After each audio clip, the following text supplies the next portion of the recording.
Hello friends, welcome back to my YouTube channel. आज जो आपण टॉपिक बघणार आहे तो आहे की we need to clear the confusion between the bill, draft, code, regulation, ordinance आणि ऍक्ट. आता सेकंड क्वेश्चन तुमच्या डोक्यात आलं असेल की आम्ही एटीपी साठी प्रिपेअर करतोय, तो why we need to clear this confusion. जर का तुम्ही बघाल तर तुम्ही या सगळे वर्डिंग्स तुम्ही तुमच्या एटीपीच्या सिलेबसमध्ये बघत असाल की MLRC कोड आहे, MRNTP ऍक्ट आहे, land acquisition rehabilitation resettlement act पण आहे. जर का तुम्ही बघाल तर पहिलेचं बिल सुद्धा होतं. MRTP ऍक्टचे काही रूल्स आहेत. So there are the new words: draft, code, regulations, bills, rules, ordnance आणि ऍक्ट.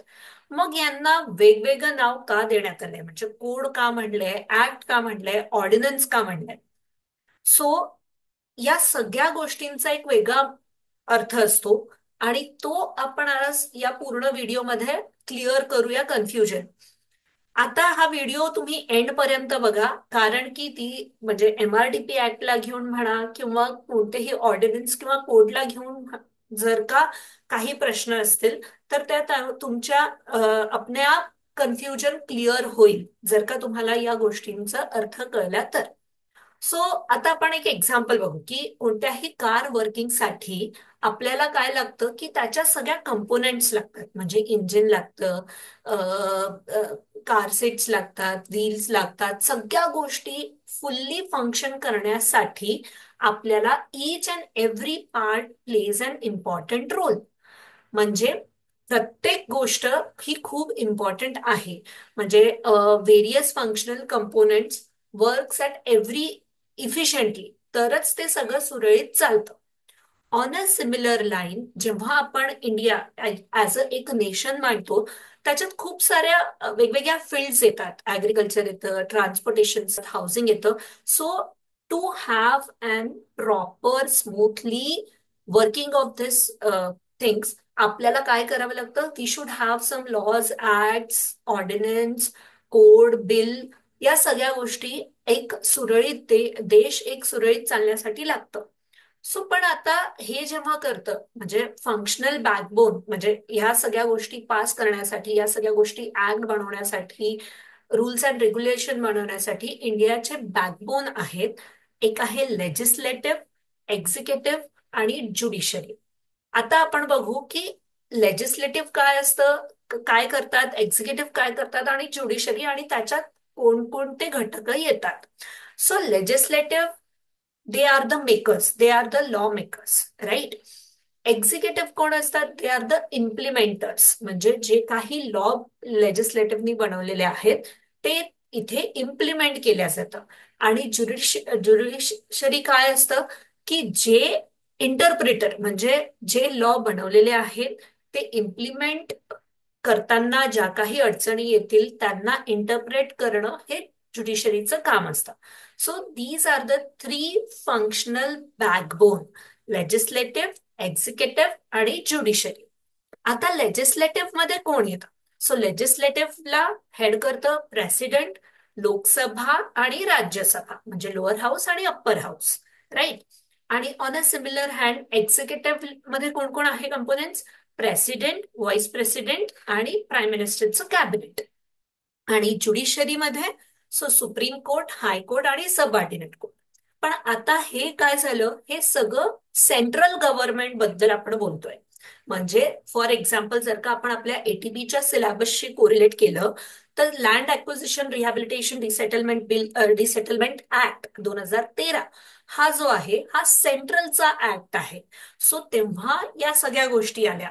पण जेव्हा आपण MRNTP ऍक्ट बद्दल बोलतोय, this is the state act. So ज्या या सिमिलर लाईनवर स्टेट ऍक्ट मध्ये सुद्धा लेजिस्लेटिव्ह, एक्झिक्युटिव्ह आणि ज्युडिशरी असतं. लेजिस्लेटिव्ह मध्ये विधानसभा आणि विधान परिषद की जे लॉ बनवतात.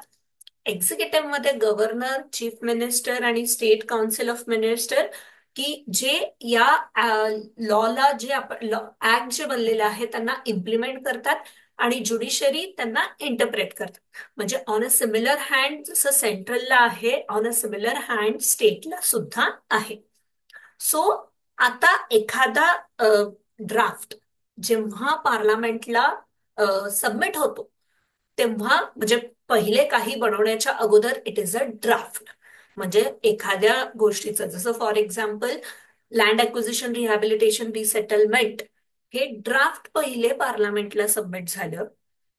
त्याच्यानंतर तो जेव्हा पार्लमेंटला सबमिट होतं तेव्हा त्याच्यावर डिस्कशन होतं, व्होटिंग होतं, आणि तेव्हा जेव्हा हे सबमिट होतं पार्लमेंटला त्याला म्हणतात बिल.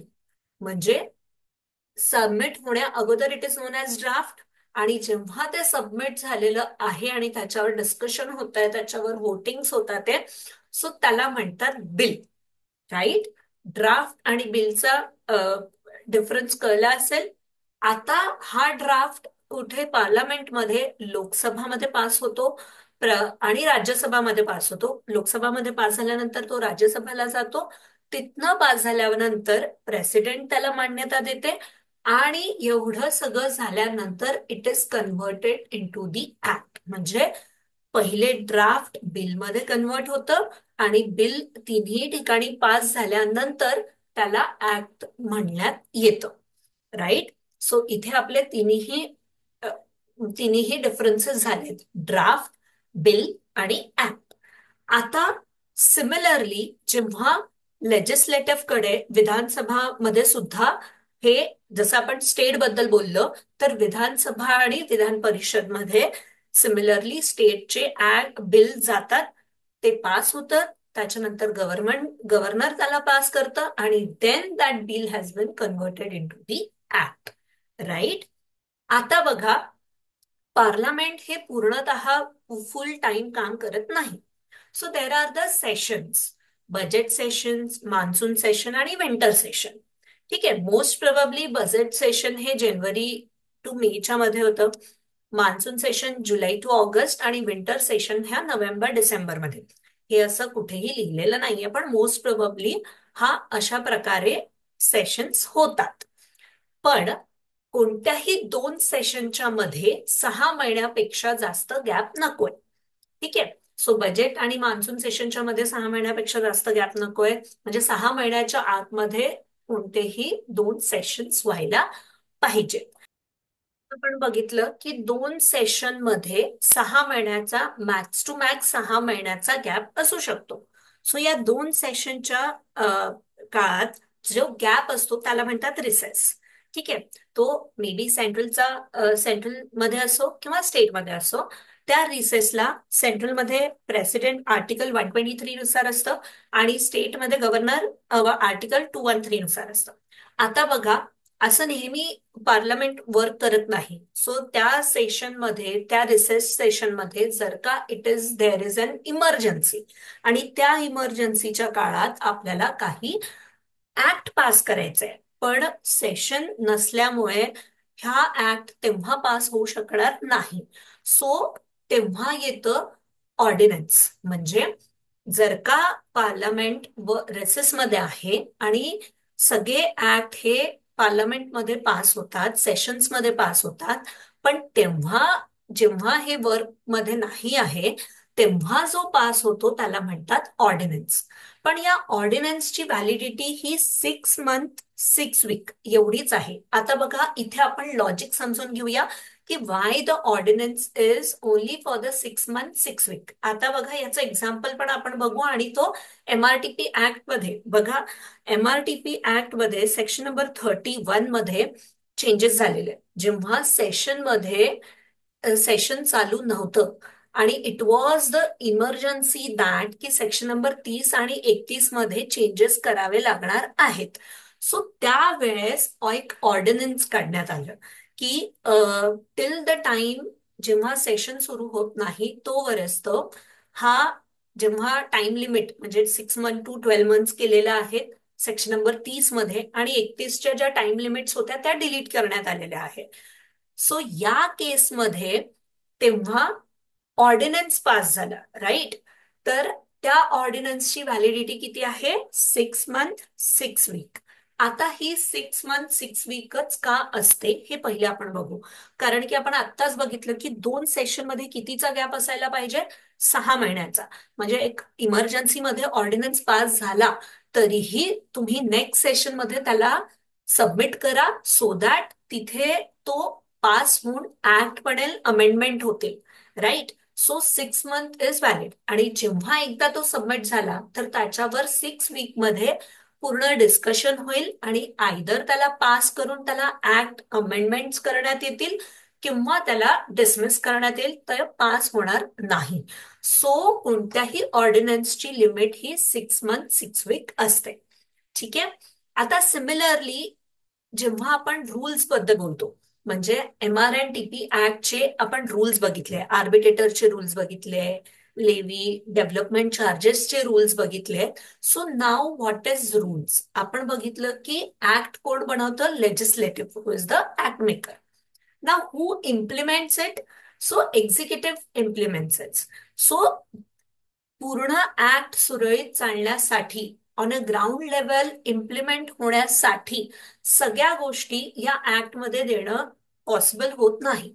सो ग्राउंड रियालिटी बघून कसं इम्प्लिमेंट करायचं हे सगळ्या गोष्टी रूल्स मध्ये लिहिलेल्या असतात. फॉर एक्झाम्पल, आपण जर का आर्बिट्रेटरचे रूल्स बघितले, MR&TP ऍक्ट मध्ये टाउन प्लॅनिंग स्कीम्स मध्ये आर्बिट्रेटरचे रूल्स आहेत की त्यांना म्हणजे आर्बिट्रेटर अपॉइंट करावं हे ऍक्ट मध्ये लिहिलेलं आहे. पण आर्बिट्रेटर कोण असावं, त्याची सॅलरी कशी असावी, त्याला काय कुठे बसता येतं, या सगळ्या गोष्टी आपल्याला रूल्स मध्ये दिलेल्या आहेत. So implementation of the act is given by the rules. Similarly for the central, similarly for the state. आता नेक्स्ट इज रेग्युलेशन्स. आपल्याला ATPच्या सिलेबसमध्ये मोस्ट प्रोबेबली रेग्युलेशन्स नाही आहेत. पण आता रेग्युलेशन्स काय असतात, there are the many statutory bodies, जसं RBI झालं, सेबी झालं, AICTE झाले. तर म्हणजे नेहमी it is not possible that executive will implement. So these are the some statutories body की जे स्वतः रूल्स बनवतात. आता यांना वर्क करण्यासाठी, हे ऑपरेशनल राहण्यासाठी, यांच्यासाठी जे हे कसे वर्क करतील याच्यासाठी बनवलं जातं रेग्युलेशन्स. सो रूल्स आणि रेग्युलेशन्स यामधला डिफरन्स कळला आहे की रूल्स हे इम्प्लिमेंट, ऍक्ट कसं इम्प्लिमेंट करायचं, that is the rule. Regulation हे स्टॅच्युटरी बॉडीसाठी केलं जातं. हे स्टॅच्युटरी बॉडीज रूल्स बनवतात, पण ते कसं वर्क करतील हे रेग्युलेशन्स मध्ये दिलेलं असतं. So the last point is code. आता आपण MLRC कोड बघतोय. सो काय होतं MLRC कोड मध्ये, it is not only the act. या पूर्ण जर का तुम्ही महाराष्ट्र लँड रेव्हेन्यू कोड जर का बघाल तर याच्यात फक्त आणि फक्त ऍक्ट नाहीये. याच्यात रूल्स आहेत, याच्यात स्केड्युल्स आहेत, याच्यात ऍक्ट पण आहे. सगळ्या गोष्टी एकत्र इन्क्ल्यूड केलेले असेल तर त्याला कोड असं नाव देण्यात येतं. जसं जर का तुम्ही MLRC कोड बघाल तर त्याच्यात लँड रेव्हेन्यू बाउंड्रीज कशा मार्क करायच्या, डिस्पोजल ऑफ गव्हर्नमेंट लँडच्या रूल्स काय आहेत, हे सुद्धा त्याच्यातच दिलेलं आहे. Hence it is known as the code. आता एक कन्फ्युजन क्लिअर झालं असेल की draft, bill, ordinance, act, rules, regulation आणि कोड यांच्यातला फरक काय आहे. सो फॉर एक्झाम्पल, आपण बघितलं की land acquisition rehabilitation resettlement draft हे पहिले सबमिट झालं पार्लमेंटला, त्याच्यावर डिस्कशन झालं. हेन्स जर का तुम्ही 2018च्या किंवा 2013च्या एक्झाम मध्ये बघाल तर तेव्हा सिलेबसमध्ये बिल होतं, land acquisition rehabilitation resettlement bill. त्याच्यानंतर ऑर्डिनन्सचा आपण एक्झाम्पल बघितलेलं आहे की आत्ताच्याच काळात सेक्शन नंबर 30 आणि 31ला काही चेंजेस होते. सो त्या अर्जन्सीसाठी होतं म्हणून ऑर्डिनन्स काढण्यात आलं MR&TP ऍक्टचं फॉर द सेक्शन 30 आणि 31. त्याच्यानंतर जेव्हा बिल पास होतं त्याला म्हणतात ऍक्ट. दोन्ही दोन्ही हाऊसेसमध्ये आणि प्रेसिडेंटनी पास केल्यानंतर तो कन्वर्ट होतो ऍक्ट मध्ये. हा ऍक्ट कसं इम्प्लिमेंट करायचं याच्यासाठी बनवले जातात रूल्स. पण रूल्स हे नेहमी इम्प्लिमेंटर्सच बनवतील असं नाहीये. काही स्टॅच्युटरी बॉडीज आहेत ते सुद्धा बनवू शकतात. सो ते कसं वर्क करतील हे येतं रेग्युलेशन्स मध्ये. आणि कोड आहे की combination of rules, acts, laws and everything. आता बघा, द मोस्ट इम्पॉर्टंट पार्ट की ऍज अ एटीपी आपण हे सगळं का शिकतोय. तर जेव्हा मला नेहमी प्रश्न विचारला जातं की ऍक्ट मध्ये असं दिलेलं आहे, पण एक जी आर आलेला आहे आणि जी आर मध्ये अशा अशा गोष्टी दिलेल्या आहेत. फॉर एक्झाम्पल आपण घेऊया की डेव्हलपमेंट प्लॅन हा 20 वर्षाच्या आतमध्ये रिवाईज व्हायला पाहिजे. हे section number 38 of MR&TP act 1966 दिलेलं आहे, राईट. एक जी आर आहे की 3 वर्षाच्या म्हणजे 20 वर्ष संपत असेल तेव्हाच्या 3 वर्षा अगोदरपासनं नेक्स्ट प्लॅन बनवण्याची तयारी करावी. पण आता इथे काय आहे, सुपरसेट्स. म्हणजे काय होतंय की act is on a upper level, act is on a upper way, and G R is on a lower way, lower position. So act मध्ये जे दिलं आहे ते फर्स्ट कन्सिडर होतील. म्हणजे सेंट्रलचे act is on a upper, स्टेटचे त्याच्या खाली, मग रूल्स, मग जी आर.